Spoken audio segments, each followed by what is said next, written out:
তোরা সাকিবের লগে চলিস তা, হ্যাঁ মাদক আসক্ত। বন্ধু, আমি নেশা করা ছেড়ে দিছি, এখন আমি খাই না। যা, তোরা মাদক ছাড়তে পারবি না।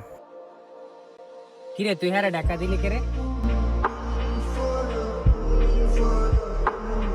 তোরা জানিস সে কিন্তু মাদকাসক্ত ছিল না, সে তার পরিবারের জন্য বা ফ্যামিলির দুশ্চিন্তায় সে মাদকাসক্তে জড়াইছে। তাহলে সাকিব এমন হলো কেন? আর যখন কেউ বিপদ হয় তখন বিপদের উপরে ঝাঁপিয়ে পড়তে হবে।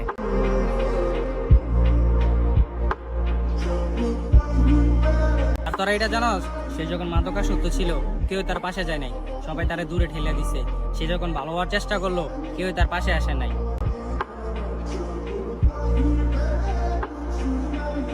হ্যাঁ বন্ধু, তুই ঠিকই কইছ। আমাদের মাদকাসক্ত পোলাপানের ভালোবাসা দূরে নেওয়া উচিত। ঠিকই কইছস, আমরা ভালোবাসার নেশাতে দূরে রাখবো আর সমাজটারে ভালো রাখবো।